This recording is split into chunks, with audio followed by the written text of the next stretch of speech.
तो I will discuss reflection of light in terms of particle theory as well as in terms of wave theory. I will discuss both. So first I will discuss particle theory. So particle theory के अनुसार से क्या है भाई, अब ध्यान से देखना कि रिफ्लेक्शन ऑफ लाइट में एक्चुअली होता क्या है. रिफ्लेक्शन ऑफ लाइट में होता क्या है, ये होता है कि एक रे आता है और इस पे इंसिडेंट करता है. कैसा इंसिडेंट किया, इंसिडेंट किया, जिस पॉइंट पे इंसिडेंट करता है इस पॉइंट को बोलते हैं पॉइंट ऑफ इंसिडेंस. जिस पॉइंट पे रे इनकमिंग रे स्ट्राइक किया उस पॉइंट पे आप एक परपेंडिकुलर ड्रॉ कर लीजिए. ये परपेंडिकुलर ड्रॉ कर दिए. तो ये कैसा रे है, ये इंसिडेंट रे है. ये कैसा रे है, इंसिडेंट रे है. और ये नॉर्मल है. ये क्या है, नॉर्मल है. और ये नॉर्मल के साथ जो एंगल बनाता है इंसिडेंट रे, उसी रे एंगल को बोला जाता है एंगल ऑफ इंसिडेंट, यानी ये एंगल ऑफ इंसिडेंस है. ठीक. तो अब होता क्या है रिफ्लेक्शन, इसके बारे में तुम लोगों को पता ही है कि रिफ्लेक्शन में क्या होता है. रिफ्लेक्शन ऑफ लाइट में जब भी लाइट किसी सरफेस से, रिफ्लेक्टिंग सरफेस से टकराता है तो वो वापस से उसी मीडियम में बाउंस बैक हो जाता है.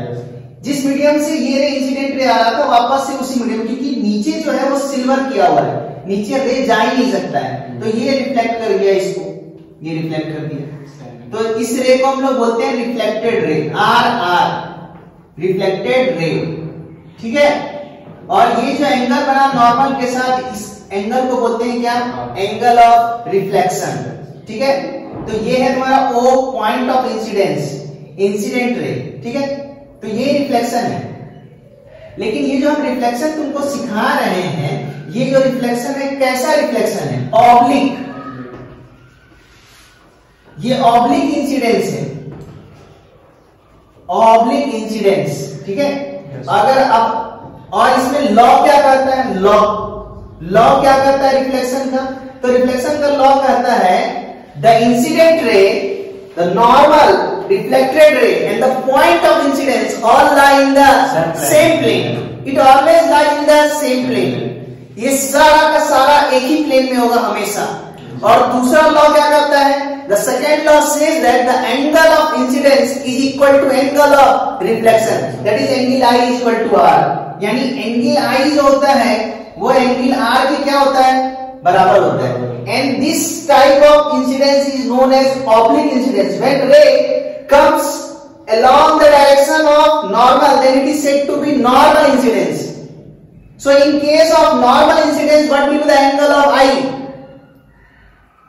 Angle I and angle R both are measured with respect to normal. It is not measured with respect to the surface on which the light is striking.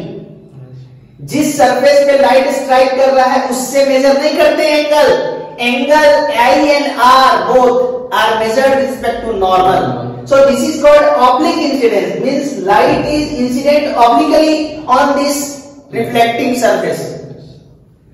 In case of normal incidence, if I talk about the normal incidence,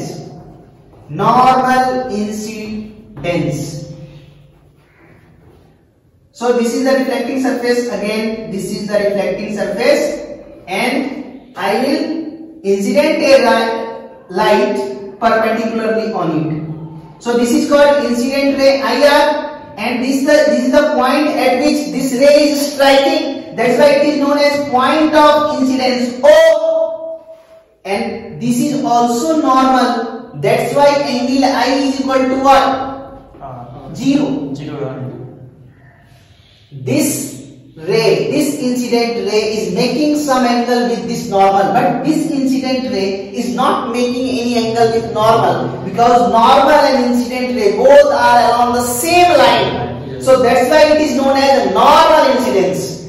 This is said to be oblique incidence. In case of oblique incidence only you will get angle I, means for some value, some finite value of angle I. In case of normal incidence, angle I you will always get 0. So angle I is 0. This implies angle R is also 0. Why? Because laws of reflection says that angle I is what? Angle R.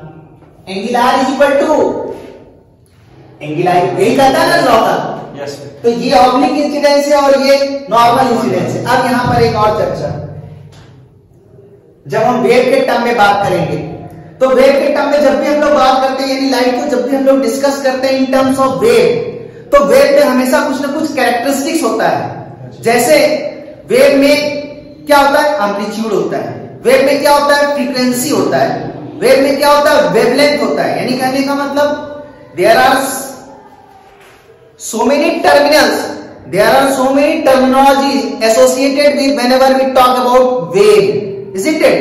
So when we discuss light, means reflection of light in terms of wave theory, then we always go through about what are the characteristics associated with that wave, and the characteristics associated with that wave is frequency, wavelength and speed of light or speed of wave, or you may say.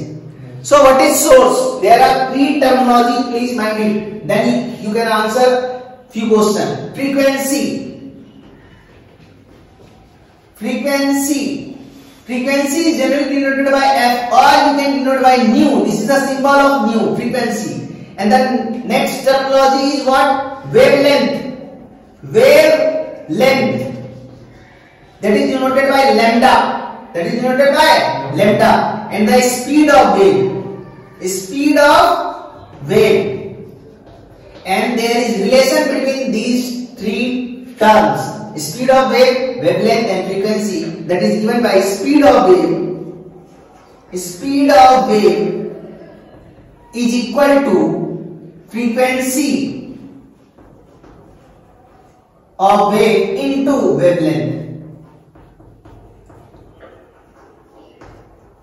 For light it is valid, for light it is valid, and light is an electromagnetic wave, light is an electromagnetic wave. That's why the speed of the wave is, you can write c. When light travels in vacuum, air or free space, we represent light, speed of light as c, and c is equal to what? 3 into 10 to the power 8 meter per second, and this will be equal to frequency, that is nu, into wavelength. Yes. This is for vacuum, free space or air medium. Yes. But other than vacuum or free space or air medium, we simply write V is equal to frequency into wavelength, because the speed of light is maximum only in the vacuum medium. 3 into 10 to the power 8 meter per second is the speed of light. It is only in vacuum medium, or you may say free space or air medium. In other medium, speed of light always decreases. So in this case, for a medium, I denoted the speed of light as V, while in vacuum I denoted it as C. Why? Because it is constant, that is 3 into 10 power 8 meter per second. So these are the terminologies: speed of light, frequency and wavelength. This is the way by which it is connected to each other. इस तरह से एक दूसरे के साथ क्या है, connected है। क्या ये बात समझ में है? Yes. अब मेरा बात समझना, और एक इम्पोर्टेंट बात, frequency. Frequency, what is the SI unit of frequency? Hertz. Hertz. The SI unit of frequency is hertz, or you may say second inverse. Yes. What is the SI unit of wavelength? Meter. Meter. It is distance, it is meter. Yes. And what is the speed of, what is the SI unit of speed? That is meter per second. Yes. Meter per second. Frequency is the important characteristics of a wave. Frequency is always source dependent. Until and unless you will replace the source or change the source, you will not get the different value of frequency. Means frequency is source dependent phenomena. Source dependent phenomenon, मतलब ये frequency पर ही depend करता है और किसी चीज पर depend नहीं करता है। सपोज करो कि हम यहां पर एक लाइट ऑन किए, तो इसका फ्रीक्वेंसी जो होगा वो क्या होगा, तब तक चेंज नहीं करेगा जब तक आप इस सोर्स ऑफ लाइट को चेंज नहीं करेंगे। So frequency, the important characteristics of frequency is what? Frequency is source dependent, it is source dependent, source dependent, and wavelength is medium dependent. It depends on medium. Whenever medium will change, Wavelength will change, but frequency will not change on changing the medium because it is source dependent. Frequency is the source dependent property. Means it completely depends on source. So this is medium dependent. Medium dependent. क्या बात समझ में? And speed is also medium dependent. Why? Because speed is related with frequency wavelength like this. Yes. If wavelength depends on medium, it means C also depends on medium. Yes. There is only one term which is independent of medium, that is frequency. That's why frequency will not change. It is also medium dependent. That's why we say na, speed of light in any medium decreases. Yes.